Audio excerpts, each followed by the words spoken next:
The Lives of the Saints by Father Alban Butler. November 8th, St. Willehad, Bishop of Bremen and Apostle of Saxony. Willehad was an Englishman, a native of the kingdom of Northumberland, and was educated from his infancy in learning and piety. The austerity of his life, his humility, the readiness of his obedience, and his constant attendance on prayer engaged his bishop to promote him to the dignity of the priesthood.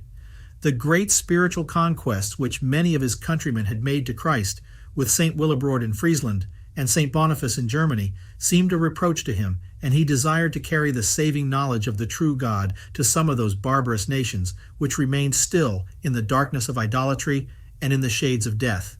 King Alfred favored his resolution, and the bishops and other pious persons unanimously approved of his zeal, whereupon he was allowed to follow the divine call.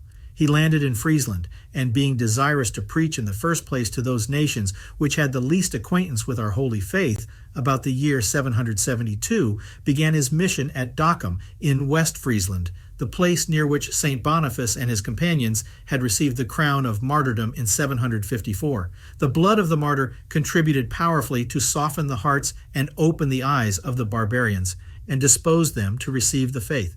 St. Willehad prayed with many tears upon the spot which had been watered with the blood of the holy victims of faith, earnestly desiring to attain to the like happiness, and begging of God the salvation of those who continued obstinate in their infidelity. His prayers in their favor were heard. The infidels willingly listened to his instructions, and he baptized an incredible multitude. His stay about Dockum was not very long, and crossing the Levinka or Issel, he made his way through the country, now called Over Issel, and several other parts. At a village called Humark, the inhabitants, who were all idolaters, cast lots whether he and his companions should be put to death, but Providence determined the lots, which the people foolishly imagined to be directed by the powers they worshipped, for the preservation of the holy missionaries. Having escaped out of their hands, our saint preached in the country, then called Trentonia or Drentia, and many were initiated by him in the holy mysteries. But some of his disciples, proceeding to demolish the places dedicated to the practice of superstition and idolatry, the pagans were so incensed that they resolved to massacre the saint and his colleagues, and one of them directed his sword to his neck, with such force as must have cut off his head if Providence had not diverted the stroke. But St. Enchirius assures us that it was entirely broken by cutting a string about the saint's neck, at which hung a case of relics, which he always carried with him.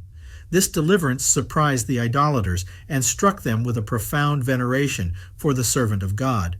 The saint thence proceeded into Wigmore, the country where Bremen now stands, and was the first missionary who passed the Elbe.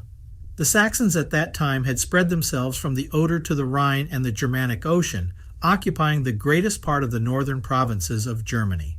Though divided into several cantons or tribes, which were distinct governments, they all followed the same rites and customs, and, in case of a general war, united under one commander.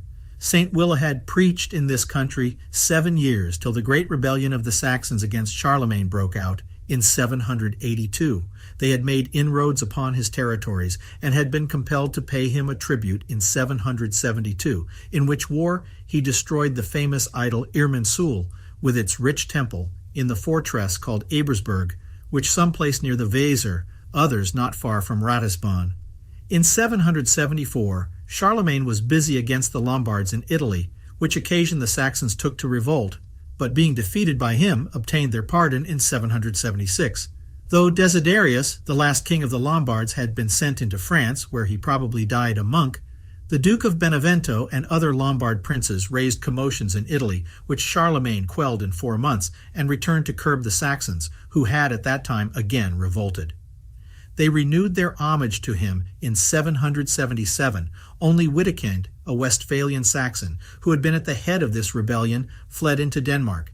In 780, the Saxons were again in arms and again subdued.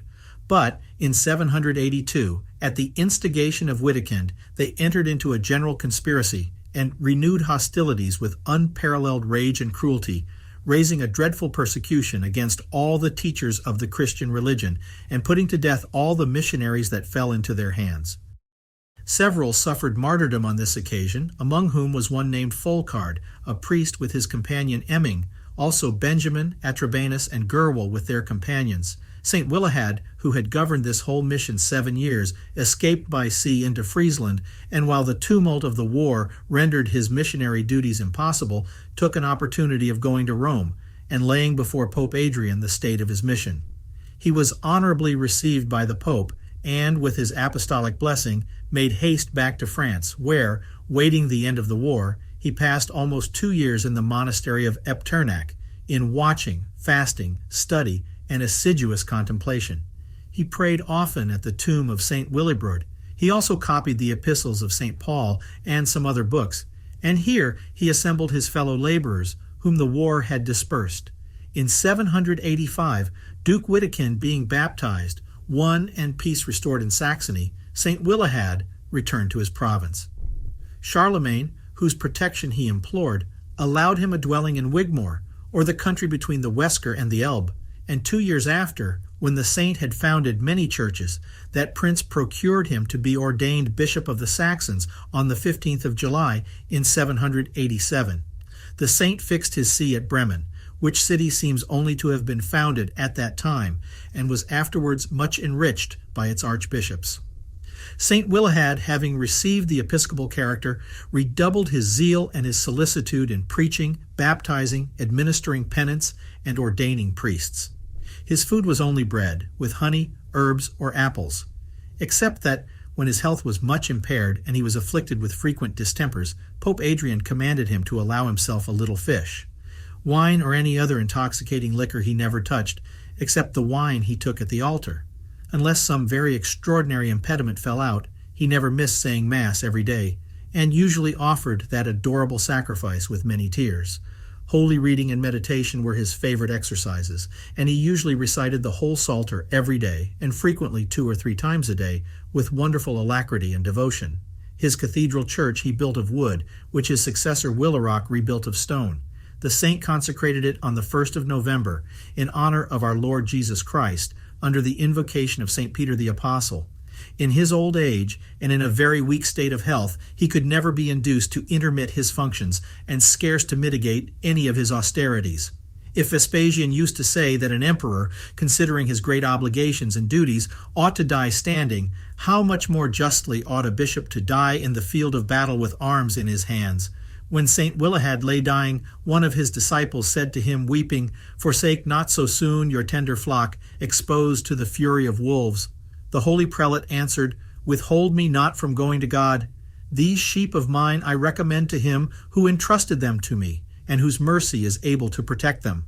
St. Willehad died in a village of Friesland, in his diocese, called Bleckensee, now Plexum, and his body was with great pomp conveyed to Bremen and buried in his cathedral.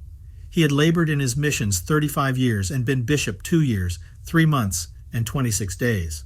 On account of many miracles wrought at his tomb, St. Ancharius, his 3rd successor at Bremen, and the 1st Archbishop of Hamburg, by the authority of the Apostolic See, enrolled him among the saints, and made a solemn translation of his relics.